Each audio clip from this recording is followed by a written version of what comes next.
Money is going to amplify the projection of all your unmet emotional needs. I was addicted to drugs. Money was the resource that I used to essentially kill myself slowly. Was it like multiple attempts? You just go like, this is the moment where I'm choosing to change? I had just kind of conceded to myself, like, I think I'm just going to like die a drug addict. Shame requires other people in order to exist. We normalize the people pleasing despite the fact that it's manipulative. It's never about the money. Money is just a mirror. Money is just a teacher. There was like nothing that was going to make me stop. And that's where you start playing God in your life. I think the only block that really exists in people is a really... Welcome to the show, Vic. I'm so excited that you're here. I can't wait for the listeners to hear from you. You are one of the people that I love to listen to talk the most because I feel like you get into this like channeling state and just so much like wisdom pours through you and you just go on these crazy tangents. I feel like you'll show up on your Instagram stories and you'll start talking about something and then it'll just like go and go and go and go and it gets so deep so fast. And I'm just like, you are a channel and I love listening to you because I feel like in the most random moments, like the best things just like pour out of you. So I can't wait for everyone to hear from you. We met in a mastermind that we were in together and I loved your energy. I think you're hilarious and a genius. So I'm really excited to have you on the show. And you also have one of the most stunning redemption stories. And I can't wait for us to talk about that. And I know that, you know, together you've kind of joked about it with me like, oh, back when I was on horse tranquilizers and things like I remember you saying that to me and I was just like, oh my God. But truly like, so yes, we can keep it light, but also there are so many people that really need to feel and see the power of what it looks like to release addictions, old patterns, old identities, and choose to self-actualize, whether that's in life or business or relationships or whatever it is. Because I think in a lot of ways, you know, we're all in addictive patterns of some kind. And we're all living from old identities that we could choose to drop and transform if we were willing to do the shadow work around it. So I'd love for you to kind of take us back to start and give people context of, you know, your journey and that transformation and who you are to 2017, 2018, kind of share what that season of life looked like. Obviously, there was a lot of self-sabotage involved. You were being really avoidant. What were you running from? Like, why did you feel like numbing was the best option? And how did shadow work really ultimately save you? Well, first of all, I feel very seen right now. And I also feel like you've recapped my life better than anyone I've ever heard. So thank you for that. So yeah, what was I running from? You know, I was trying to outrun myself like in my own body, right? And I think that there was this like really strong hope that someday, somehow, I was either going to put enough distance between me and myself to just kind of like exist in the world. Because I think my biggest fear was like being stuck with me and not knowing how to exist inside of myself. And as far as like really knowing who I was, it was like totally out of the question. You know, 2017, my best friend passed away and she was the most important person in my life. She was the most important person in my world. And I had this like internal declaration that I was just, you know, never gonna use drugs again out of like reverence for her. And that was really when I realized that there was like nothing that was going to make me stop until I was willing to do the work. And what I would even say is that like, you know, the issue wasn't the fact that I was an addict and that I was addicted to drugs. It was that I didn't know how to be like a sober, functioning human. I didn't know how to be myself. I didn't know how to be in my body. I didn't know how to be in the world. I felt completely unsafe with everything. And I was really just living in an autopilot state of unconsciousness where I was just playing out who I'd always been. And I didn't understand that there was this other option, this other choice to really reinvent myself, to be someone different. But what I would also say, you know, which in context to what my life really was at that time sounds like slightly psychotic, is like, I also always knew that there was going to be this huge just transition of who I was. And there was going to be a totally different life I was going to lead. I didn't know how or when that was was going to happen, because there was even these moments where like I had just kind of conceded to myself, like, I think I'm just going to like die a drug addict. Like, I'm just going to be like this forever. But then there was this other part of me that's like, no, like there's going to be something else. And I was like, well, I don't see how that's going to happen. And so I think that there was almost like an ultimate surrender to who and what I was that was able to give way to me not fighting that and eventually getting the support that I needed to really just completely change my life and who I was. So in your experience, was it like multiple attempts? Was it like multiple attempts to try to get sober? Was it working and then not working? Or was there like a clear, like defining moment, perhaps like when your friend died, or something that really made you just go like, this is the moment where I'm choosing to change? Oh my gosh. There was definitely not a clear path. I started drinking and using drugs when I was like 14 or 15. I'm a high school dropout. I went to college after getting my GED to become a substance abuse counselor, which is pretty fucking hilarious. But I was like, yeah, like this is going to be like the path. And I remember so there was this point that I had realized that I was working at an addiction treatment center, and I was working like teaching women like how to be sober. And then I was going home at night and being absolutely not sober. And I would tell you that there was like a shred of integrity, right? But it was really that I just had no desire I had a desire to help people get sober, but I had no desire to be sober. And I think that that's what I told myself, because the other option would have been that I did want to be sober and I just had like no power to do that. Like I just had no way of figuring that out. And so, my best friend, before she passed away from a drug overdose. And before that, she had gone to receive support. Like she went into a 12-step program, like a 12-step fellowship. And she went through this, radically transformative process. But I believe that there were things that she was not willing to be completely honest within herself, and that ate away at her. Like that still ate away at her. I think there were still reservations for her about like really being sober and like living life that way. And so, just in reference point of like where my values around mentorship come in, the woman who mentored her when she was trying to kind of get her life together is the woman that I really credit with saving my life. It was that the woman I reached out to was the same woman that had really been mentoring her, and that woman was the one who really mentored me through this insane process of getting my life back and like really changing who I was. And so that for me was, I think, the greatest imprint of really showing me the power of mentorship and the power of just two humans being able to collaborate, and the power of service and supporting one another. Like that woman just held a standard for me that completely interrupted all of my nonsense and all of my BS that I was able to manipulate everybody else with. But because she understood me, I didn't have a choice anymore, right? Like if I really was serious about doing the work, I couldn't bring all of that to her. Like she was just not gonna stand for it with me. And that was really that was just experiencing somebody else's embodiment that really put the interruption in who I was that was necessary for me to change. And the thing that really brought me to the point of choosing to get sober was when I couldn't stop getting high, but the drug stopped working. And that was an intersection of like terror that I cannot even explain. And I was too scared to take my own life, but I knew I couldn't live like that. And it was this intersection where I was like, this doesn't work anymore.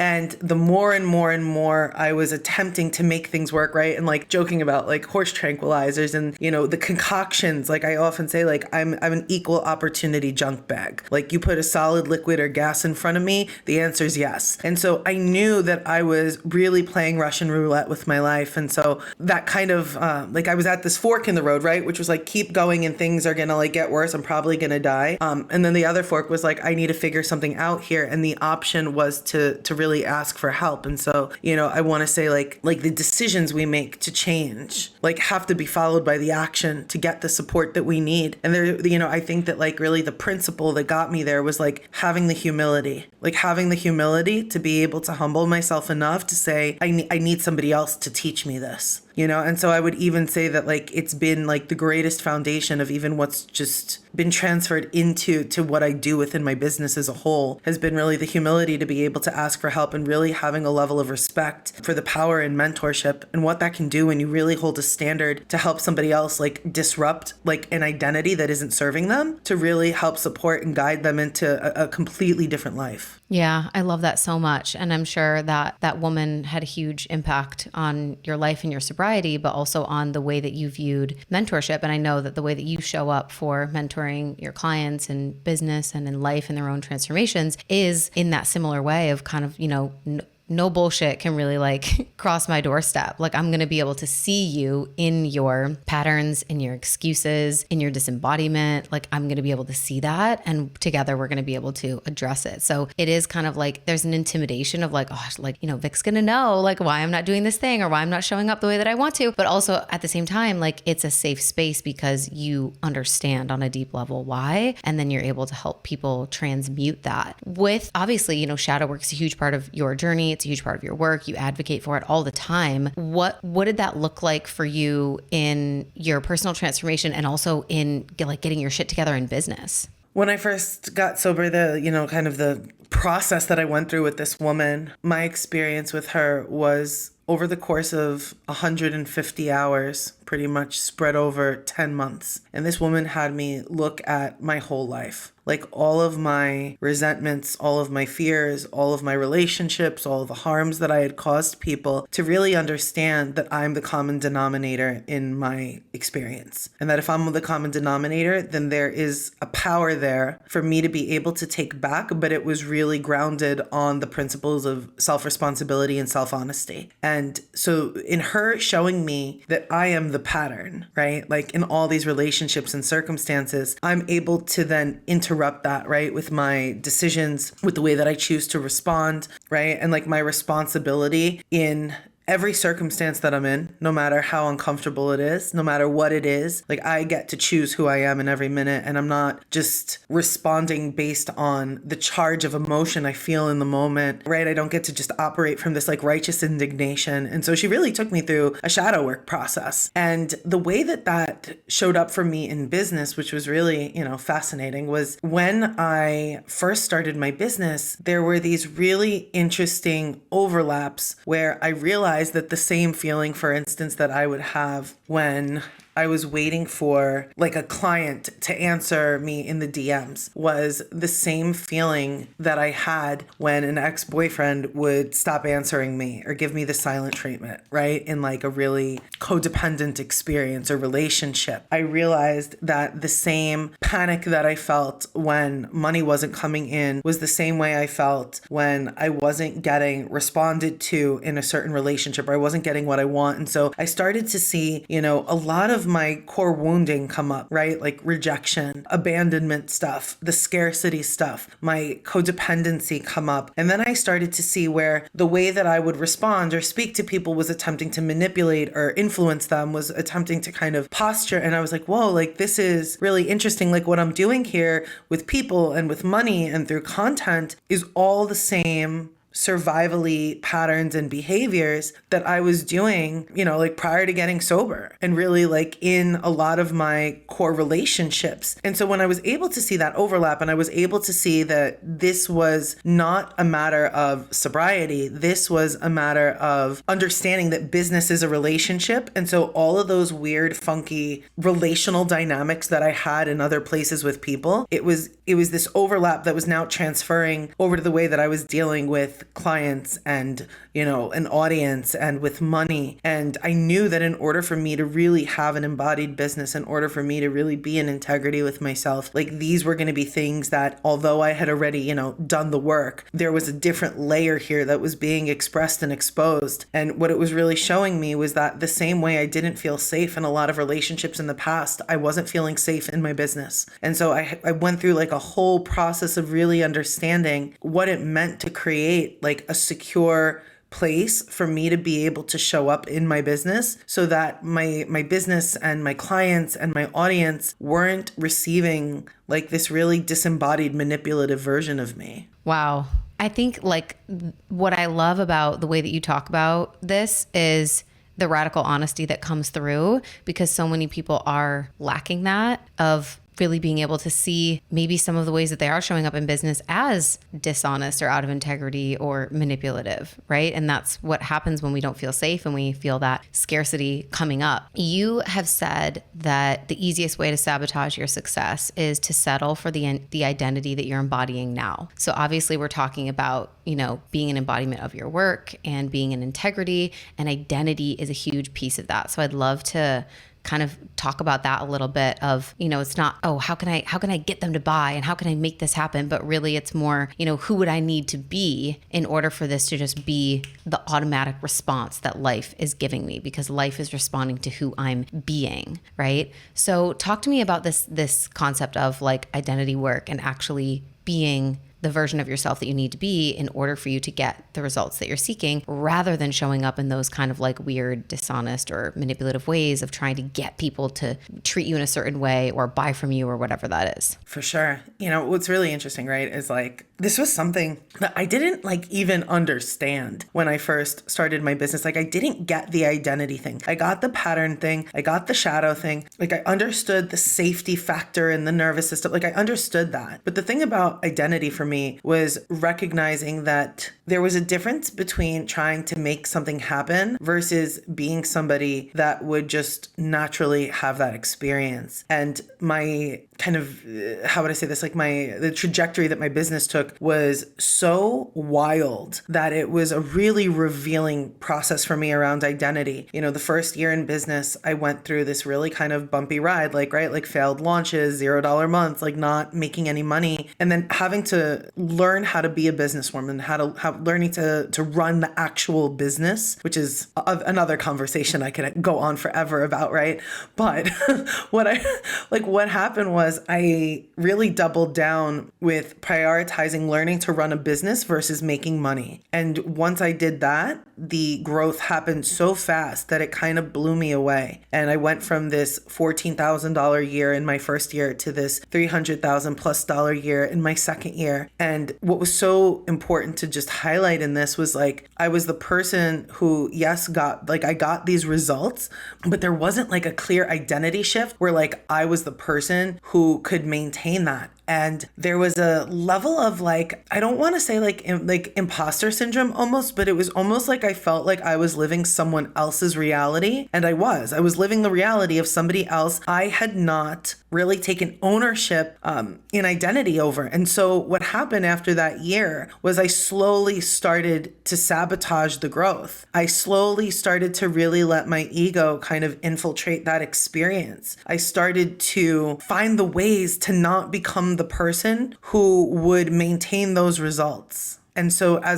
because of that, my business dipped into 2023. And what was so important about that I want to say was, one, I'm so grateful that it happened when it did and it didn't happen later on in my business, because I want to be corrected, right? Like I want to be corrected when something's misaligned. But the other part of it was that it really gave me the process I needed to really deeply understand this concept of identity. And, 2023 was just a crazy year. I was like estranged from speaking to one of my parents. I fell down a flight of stairs. I broke my ankle. I had 2 surgeries. I wasn't able to be outside. I didn't have a lot of like connections or friends like in person during that time. And I'm still running and maintaining a business that's still generating over 6 figures. Like I'm still doing the things, right? But there was a shift where, I kind of had to say to myself at some point, who do I need to become to make sure that like this all stays afloat? Like who do I need to be? Because what do I need to do? Like I already knew how to run the business. But the thing about identity for me was really understanding was going to be the ease with which I did it. Like a lot of the concepts I believe about ease is really, are you somebody that needs it to be hard? And so identity for me is something that is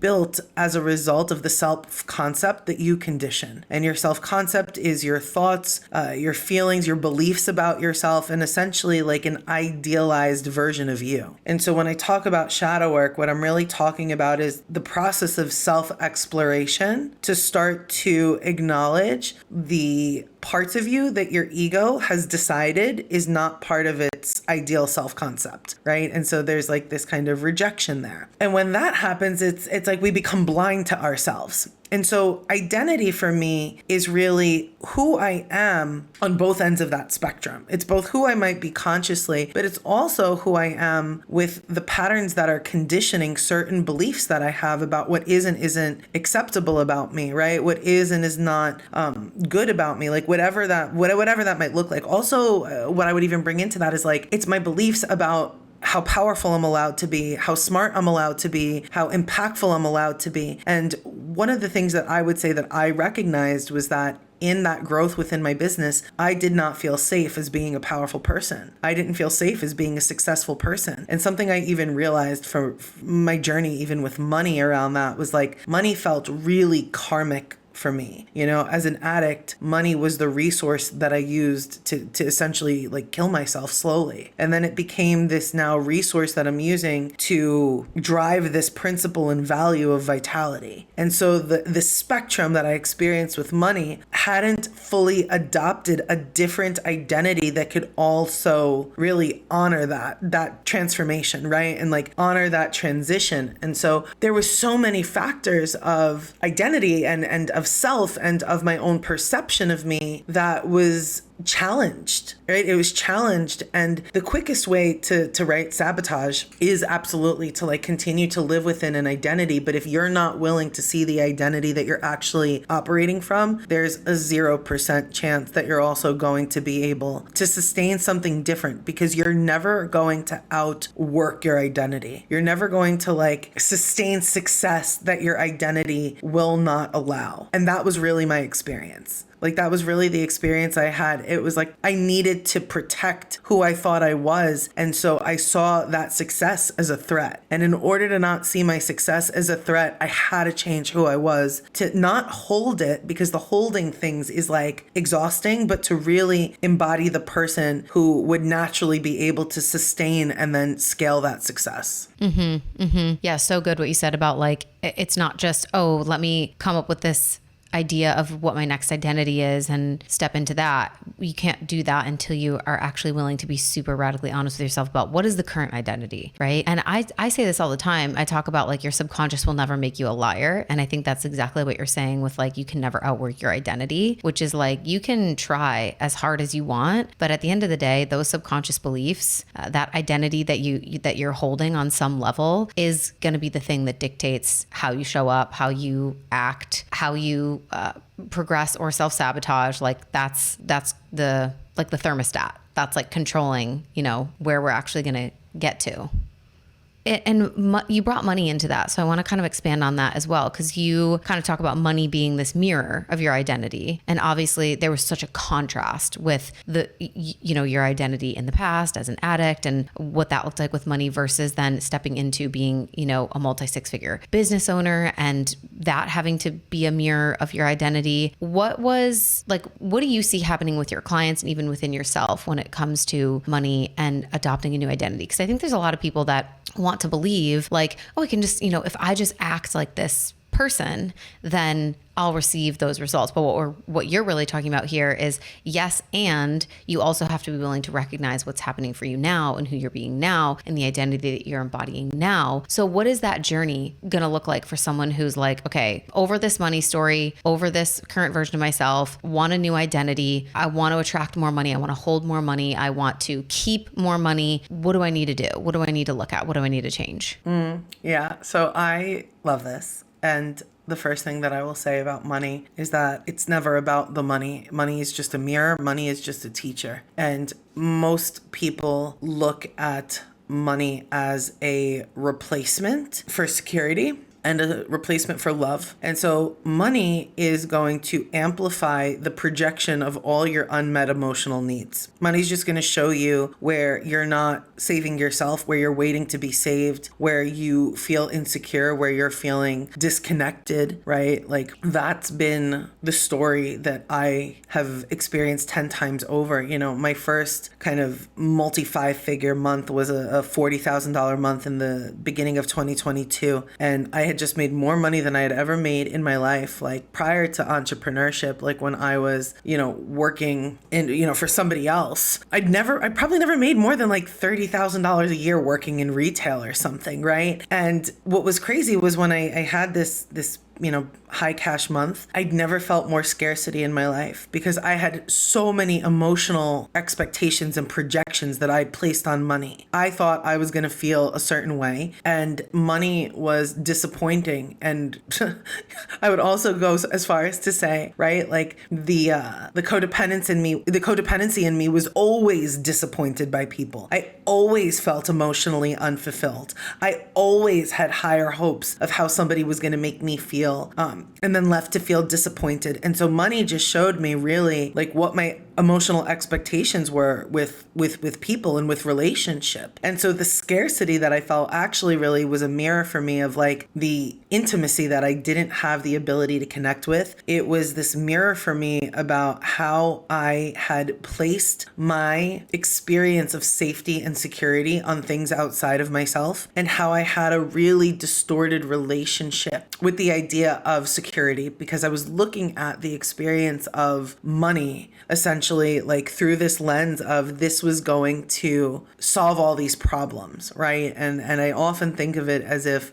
money were a human, like that would be like the biggest red, like we would be the biggest red flag in relationship with money and all of these expectations and needs of like what it's going to do for me, how it's going to take care of me. And so when I started looking at money as this mirror, and I was like, oh, like money is really just like a tour guide here in this evolution. Like money is reflecting who I am. It's amplifying who I am. And so, if I was somebody that experienced like kind of a deficit in my own identity, that was just reflected in the scarcity I felt as I made more money. And so when I was feeling a level of insecurity with myself, that was just reflected in the more money that I made, that it still wasn't enough, right? In the moments that I felt like I needed to be saved or taken care of, it was reflected in the way that I needed more money to come in and take care of me. And so money was really just a placeholder, and business is a placeholder for a lot of people to project their unmet emotional needs because they don't have the tools, they don't have the awareness, and they don't know how to access the vulnerability to get that met either by themselves or by the primary relationships in their life. And it is the reason that so many entrepreneurs end up in this kind of cyclical experience where they're not able to like break out of things and make the business about other people because there is so much that is still unmet in them that it becomes this place for them to just play out all their shadows and play out all their weird relational dynamics. And it almost becomes like this secret because business is just you with you. There's nobody else there. And so that was the big turning point for me, was like there was no other human there to show me or mirror my dysfunction. I was like, oh, like this is my dysfunction with me. This is the same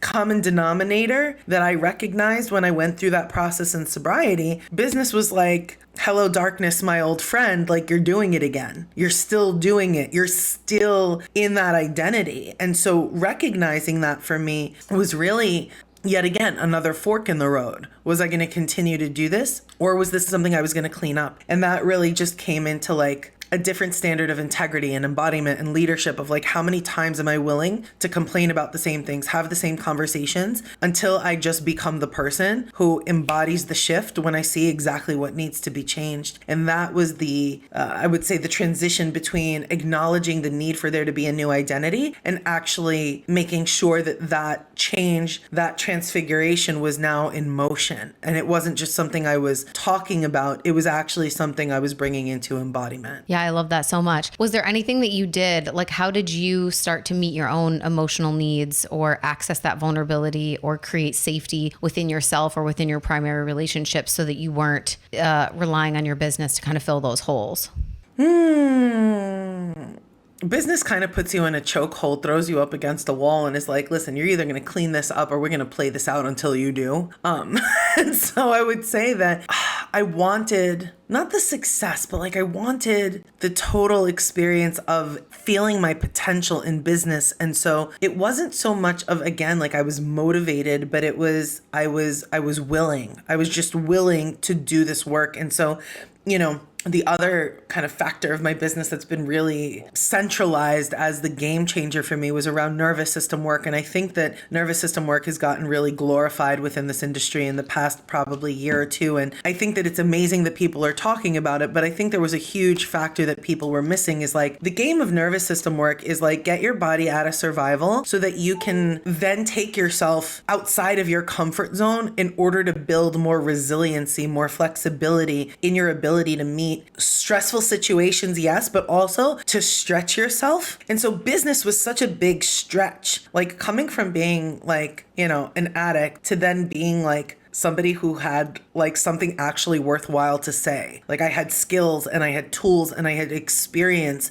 that I'd embodied that was like not only worth saying, but like worth being compensated for. And that felt very out of my comfort zone. And so when I first started my business, I was one of those entrepreneurs that I think a lot of us have been, right? Where we come up against these moments where I'm like, I have one foot on the gas and one foot on the brake. And I was kind of operating in this like freeze state where I had all of these ideas, all these things I wanted to do, but I couldn't get it out of my head and into action. I knew what to do, but I couldn't bring myself to do it. Like I was experiencing a lot of this internal tug of war. And that was the first thing that really blew me away was when I understood nervous system regulation and I understood that from an internal perspective, I perceived my business as a threat. I perceived my success as a threat. I perceived like my hopes and my dreams and my goals as some sort of threat. And so I was essentially sabotaging, freezing to protect myself. Like as much as clarity, I believe, is like a strategy in business, it's like one of the most important factors. Like your mind will literally leave you in a place where you perceive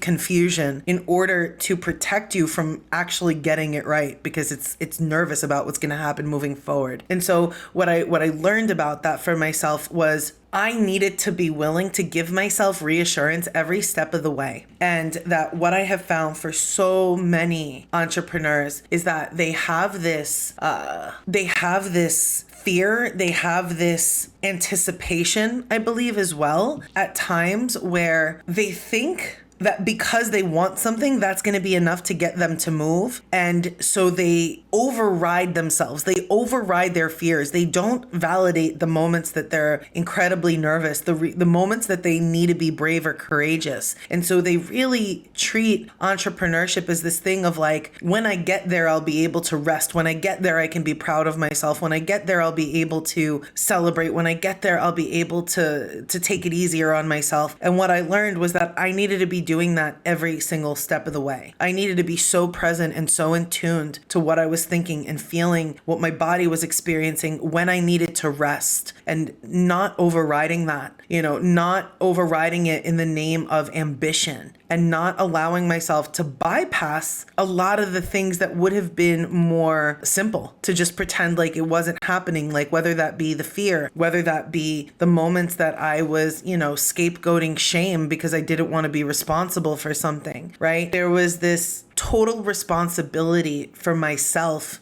And the way I talk about this to people often is like, there's a woman you're raising inside of you, and she needs you to have her back so fearlessly, and so fiercely in everything you do, because there is nobody else that's going to be out here cheerleading you. Nobody else is going to be up and understanding what it is to run and operate an entire company, and the learning curve that comes with that, and the level of self-determination and self-efficacy. And you need to be willing to show up for that part of you, and to show up for the woman that you're raising as this entrepreneur, as this CEO, where you take her seriously and you take her concerns seriously and you take her feelings seriously. And so it was really learning to build a healthy relationship with myself, where I wasn't needing money or people to validate me. I could do that for myself. And in my other relationships, it was learning to articulate what I needed in order to feel supported, so that I would be able to be fully present in my business when I was, and that when I wasn't in my business, I could still have this semblance of normality where I could just go back to being Vic, and I could just go back to being, my partner's fiance. I could just go back to being a daughter.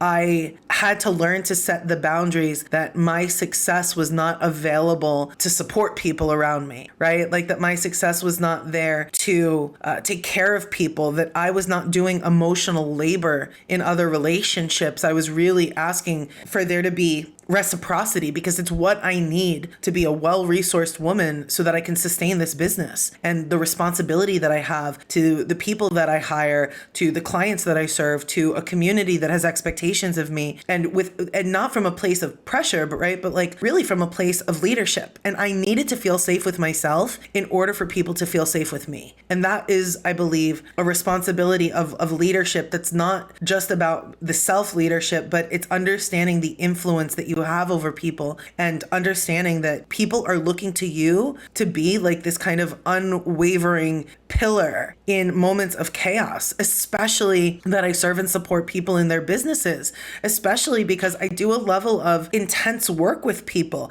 I need to be so clear that I feel safe with myself so that I'm not projecting all of that onto my clients, so that in the moments my clients have some insecurity, I don't need to swoop in to be their savior, but I actually can hold the space of potential for them to come and meet me in that, right? That I'm not allowing other people's instability to have me wobble in my power. And that's really the precedence that I'm holding, because it's what I'm trying to model for somebody else. And so the safety with myself was really just an automatic value of integrity that needed to be embodied in order for me to even be able to feel qualified to support people the way that I do. And so it was a thing where that shift in identity, it didn't need to be a big deal. It didn't need to be a long process. It was like, this feels like a no-brainer. Like, this is the responsibility, this is the job, and this is what it requires, and that's who I get to become. And I think there's a level of intensity in that. But because I have that level of safety with myself, meeting my emotional needs,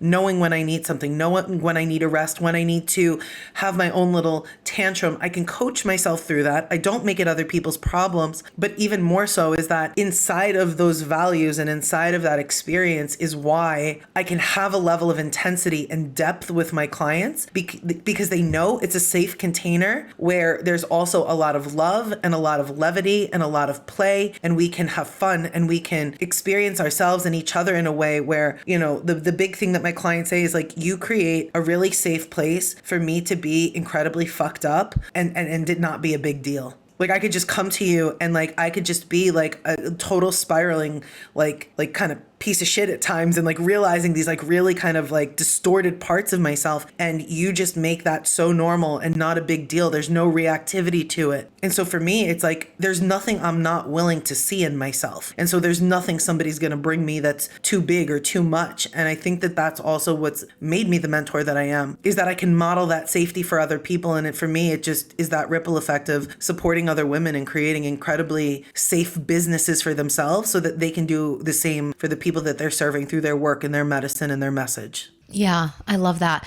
I had my mastermind clients here recently for a weekend, and we were talking about emotions, and there was a breathwork journey, and one of my clients who was guiding the breathwork kept saying, it's not weird. It's not weird. Like, it's not weird to have these emotions. It's not weird to express yourself. It's not weird to cry. It's not weird to shout.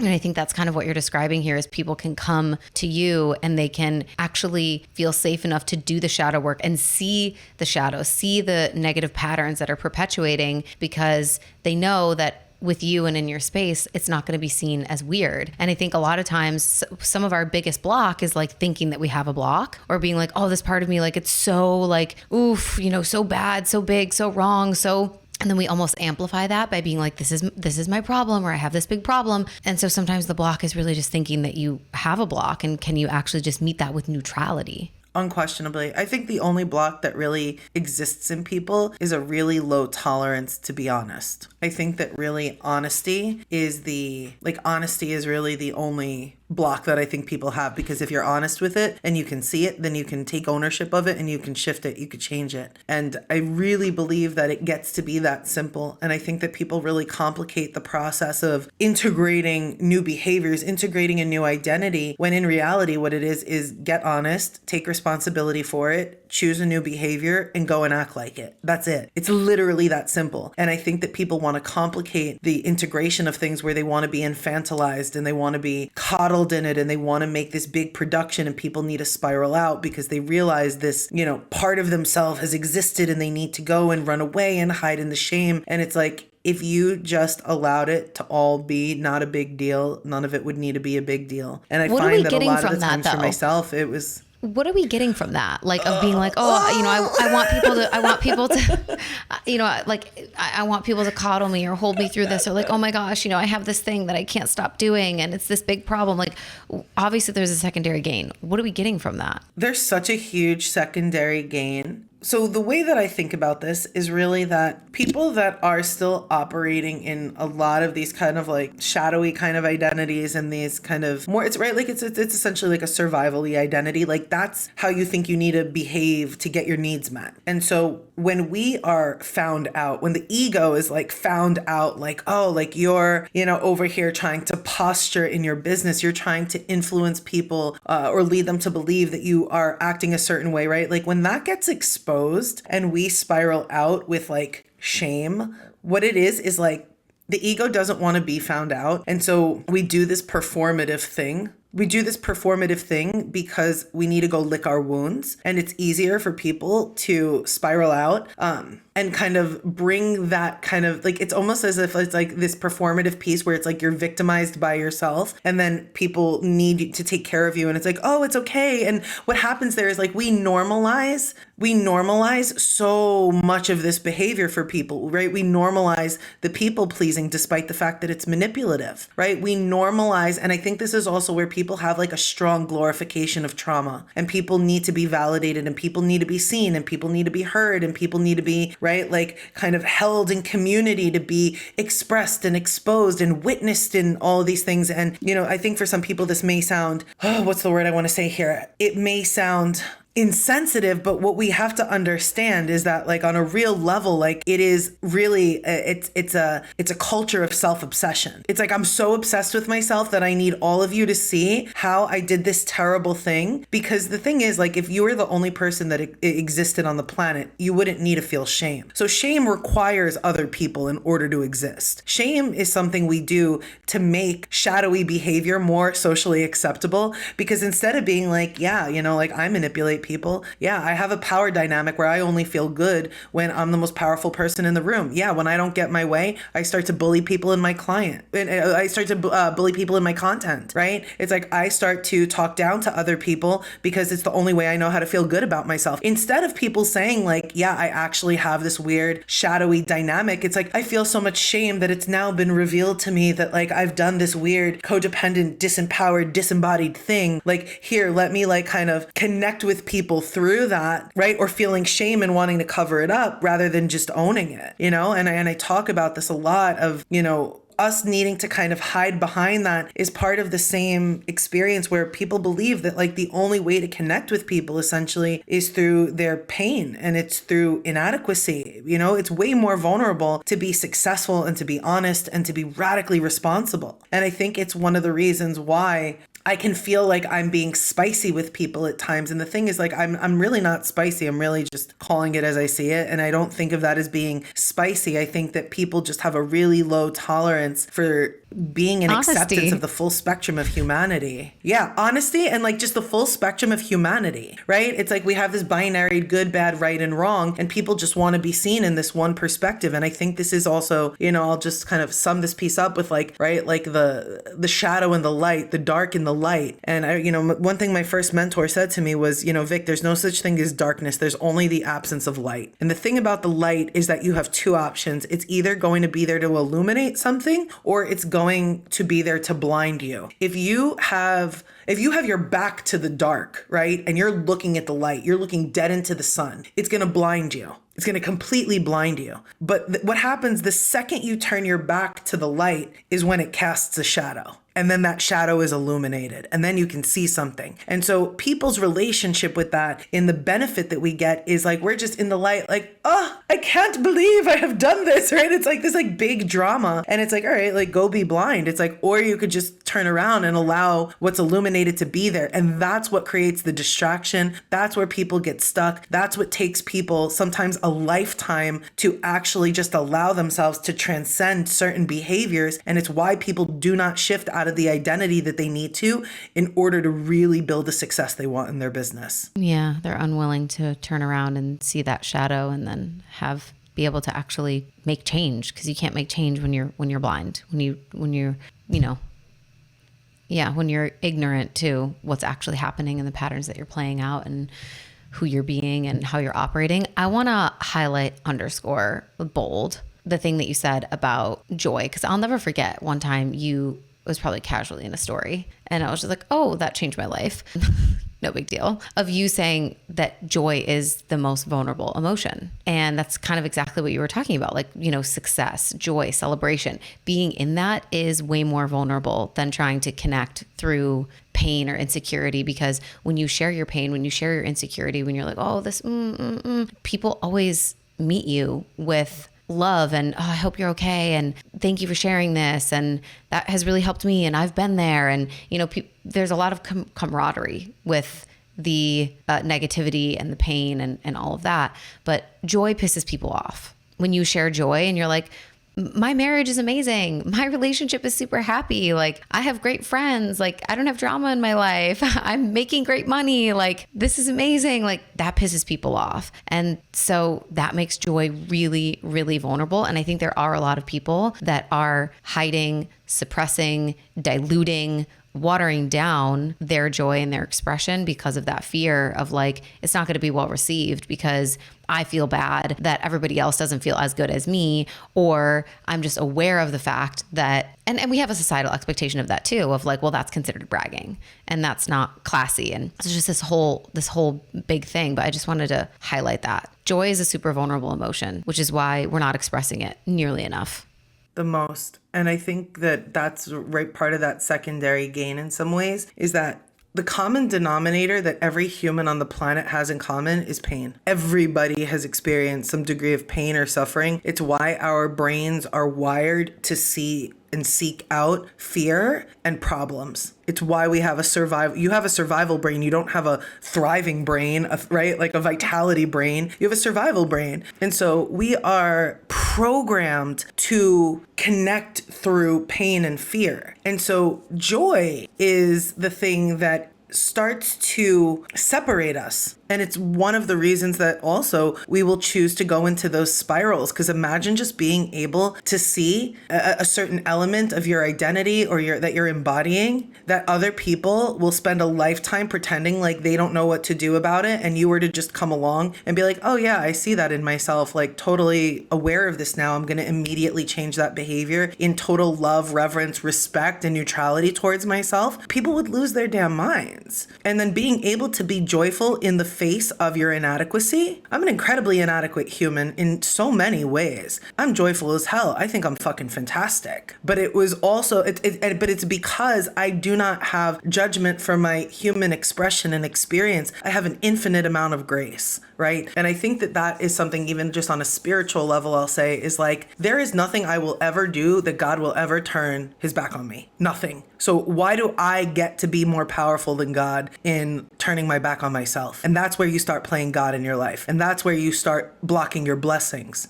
And so when you cannot be honest enough to say that there is nothing that I do that is somehow unworthy of my own love or my own grace, if I cannot give myself that love, that forgiveness, that kindness, guess where I'm going to start projecting that on that emotional need, on the money, on the business, on the clients, on the people. And so when I really learned to like, all right, and like that's the ultimate mentor right there, right? Is like a relationship to something greater than ourselves. And for me, it's not necessarily in a religious sense, but when I'm able to understand that like the way that I was intended to live was like in a state of joy, in a state of bliss, in a state of happiness. I'm meant to be successful and resourced and abundant, because how else am I supposed to like help people? How else am I supposed to make a difference? And if our existence, like life on this planet, is not about in some way being of service, right? You know, the thing that my first mentor told me when I got sober, she said, Vic, you were saved to serve. And it was that simple for me. And so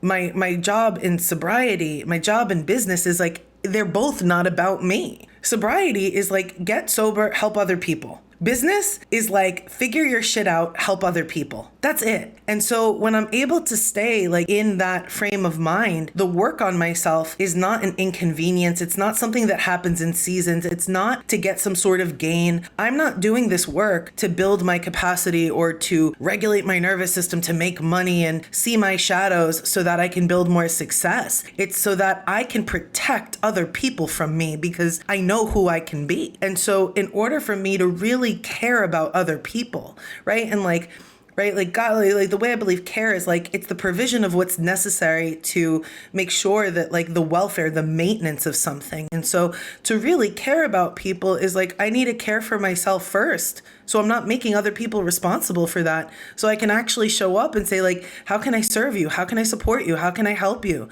How can I contribute something? And that's the cornerstone of success. And I get joy out of doing that, because I get joy out of doing it for me first. And so it's a ripple effect of that. And that's vulnerable, because we are conditioned in society, we are conditioned culturally to always be in a state of pain, suffering, and codependency, where we're waiting for someone, something to save us, right? It's like the lottery is the perfect example of it. Everybody's just waiting to like have this mega millions come through and right, like save you. The money's going to change it. But what happens? People win the lottery and they can't hold it. They're broker than they were a few years later.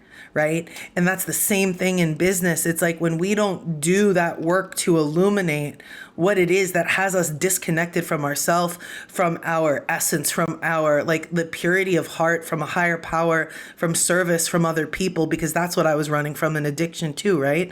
I'll run from that in business. I'll just run after money and disguise it as something different. And so when I do that work, I'm a clear channel, I'm a clear path, and I can really show up and I can really actually serve, and I can really be useful to people. And in that, I get to not be motivated by the milestones, but use those things as like, right? Like Ed Milet talks about this. I love Ed Milet, and right? And he talks about like, my goals are just markers that I'm headed in the right direction. And he's like, I'm not motivated by those things. He said, my motivation is to see who I get to become in this lifetime. That's it. My biggest motivation, period, is like I just want to see what I'm capable of. And I want to see how many people I can help in that process. And so there's a disconnect from needing things to happen, which just that detachment creates availability for anything. And I believe that in that, like the cure to scarcity is service. Go help people, go give more away for free. Like, what are you holding back? Like if you're in business for your own selfishness and there is not an equal balance of service, you're going to have a terrible time doing this work. Right. So I believe that like when you prioritize building your capacity and tolerance for joy, you're going to have an impact that is just insurmountable to anything else. So good. So good. I was getting goosebumps through all that, which is how I know it's like spirit speaking through someone. That always happens when it's like a channeled message. I get the goosebumps. I love that so much. I love you. You're so amazing. You are such a fucking sage, and you were saved to serve. And I feel so grateful that, you know, our paths cross and I get to witness you and be part of your world. And it's just such an honor. You are incredible. And thank you so much for sharing everything with our audience today. That last piece about spirituality, again, underline, bold, highlight. Like I refuse to teach strategy in business without spirituality for that exact reason, because when it's all about the external and the money and how do I get this to have these things for myself, we lose the plot. And there has to be that that element that there's a larger purpose to all of this. So thank you so much, Vic. You're incredible. Let everyone know where they can find you. Shout out your handle on Instagram. I'll tag everything in the show notes below. If you guys don't follow Vic already, you're going to want to. Obviously, did you just hear this episode? So let them know where they can connect with you. Awesome. I love you too. I thank you. It's really been excellent to be here with you and with your audience. I hope that people get something from this, even if it's one thing. That's my ultimate goal. You can find me on Instagram at Of Root and Branch. And that's where you can find me for all the things. Come say hi, come connect. I would love to just welcome you into my world. All right, you guys, we will link everything in the show notes. If you loved this episode and you have someone in your life who you think would also enjoy it, copy the link, send it to a friend, let them know you were thinking of them, or take a screenshot, share it to your Instagram stories, tag Vic and I so we can see that you're loving the episode and we can connect with you. Tell Vic what you loved about this conversation. If this moved you in some way, if you got the goosebumps like I did, send her a message and let her know. Thank you guys so much for listening, and we will talk to you soon. Bye.